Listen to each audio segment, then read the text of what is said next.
JakeCosplays.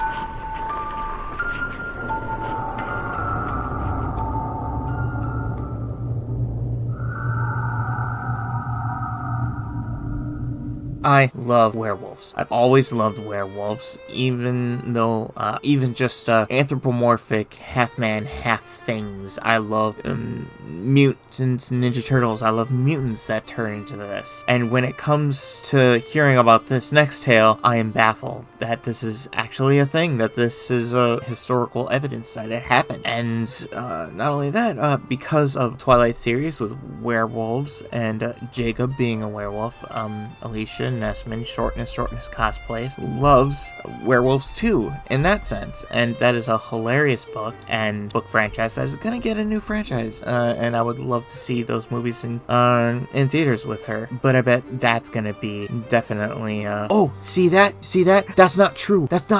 Let's point that out and tell him that's not true. There, we got him, finally! That's what she's trying to do now. But in any case, let's check out Winter Werewolves of Pan-European historical lore. Nothing says Christmas like werewolves. What could be more festive than transforming by the night and the full moon into a bloodthirsty beast that mindlessly brings death and misery to local populations of snowbound villages in the darkest time of the year? It has to be worth at least few carols, right? So how on earth did werewolves get associated with the holidays? Wolves were highly feared winter predators, of course, and while they don't attack humans, despite all of those movies and TV shows that you've seen, seriously, it's ridiculously on the exploitation that it happens to wolves. They could take livestock and cause many other problems. So the idea that someone might deliberately turn into a werewolf, or at least have no control over their transformation, was a fear that haunted the minds of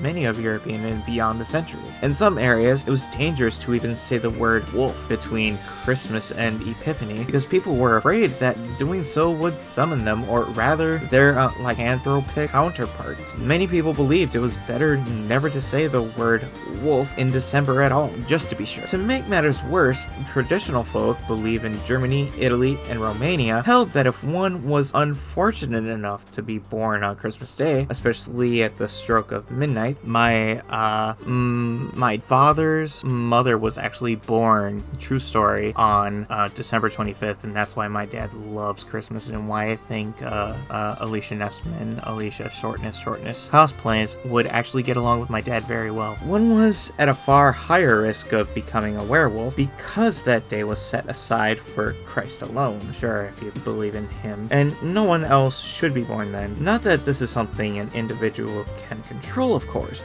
but it might have also tied within the belief that absence was preferred at Easter time in the spring. The night of St. Lucy, December 13th, was thought to be an especially likely time for werewolves to appear, whether there was a full moon or not. Powerwolf did a song about that too. They do all their songs about werewolf history, and I love it. Werewolves showed up throughout Europe at the time of the year that they had their own appealing celebrations in 1555. The Swedish cleric Olaus Magnus, translated here by Anglican priest Sabrine Baring-Gord, wrote that in areas such as Lithuania and Prussia, on the feast of the Nativity of Christ at night, such a multitude of wolves transformed from men gathered together in a certain spot, arranged among themselves, and then spread to the rage with wondrous ferocity against human beings and those animals which are not wild, that the natives of these regions suffer more detriment from these than they do from true and natural wolves. For when a human habitation has been